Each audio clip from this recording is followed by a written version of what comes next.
urusan air, keran dan pipa diurus Mas Pion. Loh, ketemu di situ semua. Kita cari kiblat susah, kompas diurus sama Jerman. Pergi haji, kita hajinya diurus kiai, begitu berangkat diurus Yahudi sama Nasrani, pakai Airbus sama Boeing. Begitu waktunya bayar diurus sama Rothschild Rockefeller, karena kita mesti pakai bank, karena pilot nggak mau dikasih uang 40 juta untuk ongkos naik haji. Ketemu di situ. Asal dari kun itu dari kana wa akhwa dua. Dunia itu temannya banyak. Sholat temannya masjid itu temannya pabrik semen. Kalau nggak ada pabrik semen, cuman batu sama pasir. Dia mesti berkawan dengan pabrik besi. Begitu nyalakan lampu berkawan sama Thomas Alva Edison. Kalau dulu belum ketemu, zaman wali belum ketemu. Kalau wudhu masih pakai padasan, kemana-mana masih pakai kereta kuda. Sekarang pergi kemana-mana ketemu sama Mio, ketemu Avanza. Terus kita mau ribut, ayo hancurkan Yahudi, bunuh Yahudi, renang kamu kalau haji. Jadi alladzi barokna haulahu itu ketemu hari ini. Banser, TNI, Polri ketemu. Urusan apa? Urusan nama. Karena yang dibordir baik untuk polisi, untuk Banser, untuk Ansor, untuk FPI, semua bordirnya sama. Produk Cina, mereknya Butterfly. Dunia ketemu. Kamu mau ribut olo-oloan kayak apa? Terserah. Tapi yang diuntungkan tetap Mark Zuckerberg. Karena kamu ribut di WhatsApp sama Facebook. Kamu mau gaya kayak apa? Kamu tetap ketemu dalam urusan Samsung. Yang produksi adalah Korea. Loh.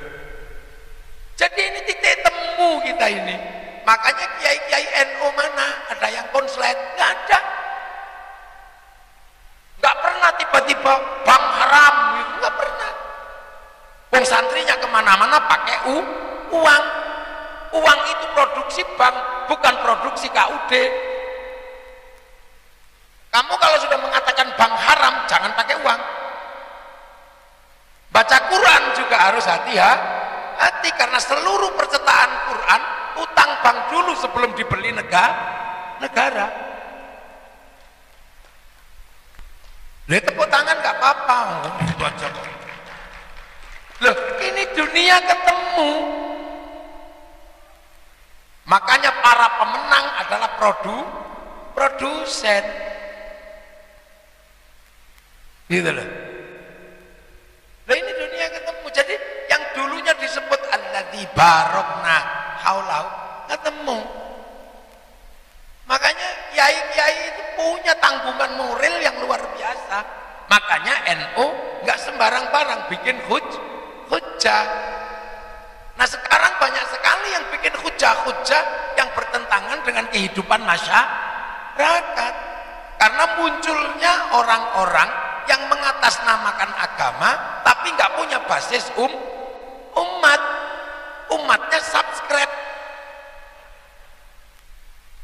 umatnya like. Siapa dia? Dia sebenarnya adalah ustadz freelance, nggak punya tanggung jawab umat. Ini jelek-jelek Surya NU.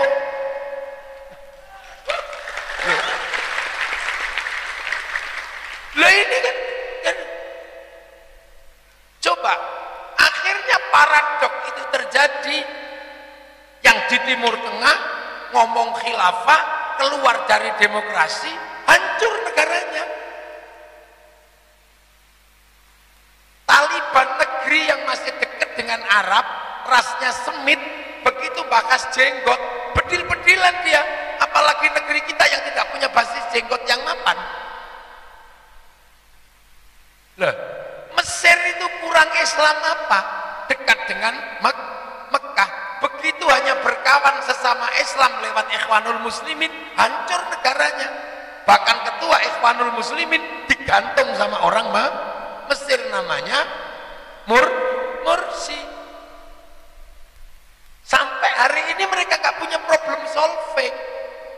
Makanya kita jangan sok-sokan mencontoh produk-produk gagal itu. Hizbut Tahrir bukan khilafah alamin najin nubuwah, dia khilafah takririyah, karena yang mendirikan Taqiyuddin An-Nabhani. Faksi Tangdimul Jihadnya Ikhwanul Muslimin. Agar masuk akal bahwa dia adalah khilafah alamin najin nubuwah, maka bikin biar masuk akal, kiamat sudah dekat, bahwa dia mewakili manusia akhir zaman, maka selalu diceritakan kiamat sudah dekat. Masih lama. Buktinya apa? Beberapa kali ramalannya gagal. Perang Ukraina, Ya'juj Ma'juj. Ada corona, tentara Allah. Begitu semua negara Islam kena, gak jadi ngomong. 15 Ramadan, hari Jumat, asteroid nabrak bumi, takut semua. Jual kebun, jual tanah, dipasrahkan sama panitia hari kiamat. Hari Sabtu belum ada apa-apa, gagal, gak jadi. Ya gak kapok-kapok, sampai sekarang ya cerita kiamat gak ada intinya. Lah kenapa Kiai NU jarang ngomong kiamat? Kenapa? Supaya sampean pengen ngerti. Kiamat itu urusan Allah. Dan gak perlu dipikir, karena apa? Kiamat itu bareng. Orang bareng-bareng aja kau mau pikir. Begitu belum rampung sudah. Gak ada giliran, itu gak ada. Mosok kiamat kok per zona? Enggak lah, gak ada kiamat zonasi, itu gak ada. Nah itu kiai. Danau Tiberias kalau musim kering. Tapi yang dimaksud mengering adalah ketika kaum muslimin dikejar Dajjal, semua berlari ke Makkah, Madinah, kehausan di tengah jalan, teringat Danau Tiberias, begitu datang ke sana kering karena diminum Ya'juj Ma'juj, bukan kering karena gak ada hujan. Lihatlah Makkah, Madinah sudah mulai menghijau.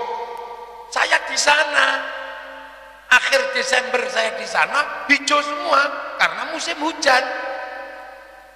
Sekarang kering semua lagi, gak jadi lagi. Makanya para kiai patokannya sederhana. Kiamat itu kalau dunia sudah terbuka semua isinya, yang bisa membuka dunia dan isinya namanya ulul albab. Inna fi khalqis samawati wal ardi wa ikhtilafil laili wan nahari la ayatin li ulil albab alladzina yadhkuruna Allaha qiyaman wa qu'udan wa 'ala junubihim wa yatafakkaruna fi khalqis samawati wal ardi rabbana ma khalaqta hadza batila subhanaka faqina 'adzabannar rabbana innaka man tudkhilin nar faqad akhzaita wa ma lidh-dhalimin min ansar. Nah, jadi ensiklopedi dunia itu akan terbuka baru kiamat. Nah, ensiklopedi nabati, hewani, biotik, abiotik terbanyak ada di Indonesia. Maka kalau Indonesia belum terbuka semuanya, belum ya gitu aja ngukurnya. Gitu loh. Makanya Indonesia stabil. Cerita tentang khilafah nggak laku di Indonesia, paling laku sama anak-anak kecil-kecil itu yang ini. Ini ceritanya panjang kalau tak buka. Yang kiai-kiai nggak laku, karena itu sebenarnya produk recycling, produk daur ulang dari sampah peradaban yang sudah lewat. Kiai tahu karena apa? Belajar sirah, belajar turos. Oh ini terjadi tahun sekian, oh ini tahun sekian. Nah agar cerita-cerita recycling ini laku, maka kemudian pasar dibikin Ahistoris, tidak dikenalkan sejarah, tapi langsung Quran sunnah. Akhirnya kosong di tengah-tengah ini, nggak tahu sejarahnya, dianggap barang baru. Ini kan teori black market. Cuman ini black market religion, pasar gelap agama. Sesuai dengan ramalan Huntington, Clash of Civilization. Ini ramalan dunia. Ada orang Amerika setelah John Naisbitt, Megatrend 2000, ada namanya Samuel Huntington. Bikin tulisan tentang Clash of Civilization. Dunia akan terjadi bentrokan timur barat. Ujungnya adalah Cina, Amerika. Perangnya agama Taoisme sama Anglo-Saxon. Terjadi benturan beneran Cina sama Amerika. Tapi Yahudi menggeser uangnya ke Cina. 8 triliun dolar tahun 2007 geser ke HSBC. Sak teknologinya, karena Yahudi merasa aman dengan orang Cina, karena Cina nggak ngomong agama. Tuhan larang judi, dia bikin dewa judi. Tuhan larang mabuk, dia bikin dewa mabuk. Kalau Tuhan sudah terlalu berkuasa, dinaiki Sun Gokong, Tuhannya ngungsi. Paling guyonannya, nah inilah orang Islam disuruh nabinya ke Cina malah komplain. Akhirnya sekarang didahului sama Yahudi. Nah, ini dunia, dan sekarang semuanya pakai. Seluruh produk dunia dipakai sampai terjadi peralihan dari zaman analog ke zaman digital. Begitu zaman digital semakin kuat, dirasakan Indonesia paling berat. Karena setelah lepas dari Belanda, ternyata dijajah sama Inggris. Cara Inggris menjajah sederhana. Dia punya negara kecil, Singapura dan Malaysia. Dia persemakmuran. Akhirnya oleh Inggris dikasih 1 jam lebih awal dari waktu Jakarta. Jakarta jam 10, sana jam 11. Padahal dalam teori bujur dan teori lintang, mestinya Jakarta lebih awal waktunya daripada Kuala Lumpur sama Singapura. Akhirnya apa yang terjadi? Pasar uang bursa efeknya buka 1 jam lebih awal daripada bursa Jakarta. Saham-saham terbaik habis di sana, yang jelek baru masuk Jakarta. Seperti ibu-ibu ke pasar kesiangan. Cara paling sopan dalam peradaban tanpa perang adalah menggeser ibu kota negara ke timur agar waktu lebih cepat, paling tidak setengah jam. Lu pikirnya jauh. Kita sudah punya bangsa dan negara yang melindungi kaum muslimin, melindungi ini. Dan kita punya semuanya. Makanya Indonesia ini sebenarnya normal. Pikiran kita aja yang kadang menganggap nggak normal. Gitu. Nah, makanya agar kehidupan ini berjalan, hari ini merasakan betul negara dengan keberadaan NU, merasakan betul keberadaan Nahdlatul Ulama dengan penduduk muslim terbanyak. Karena Indonesia nggak ada investasi, kecil investasinya. Tanpa investasi berarti tidak ada lapangan kerja. Tanpa lapangan kerja, yang bergerak adalah sektor informal. Informal itu ada 2 pilihan. Kalau orangnya penakut, kaki 5. Tapi kalau orangnya berani, jugil pintu. Tapi itu tidak pernah terjadi. Kenapa? Karena ada kiai yang dengan agama yang tadinya sederhana berubah menjadi lingkaran kehidupan yang mapan. Sederhananya berdoa. Hanya NU yang bergerak menjadi kekuatan gede dalam doa.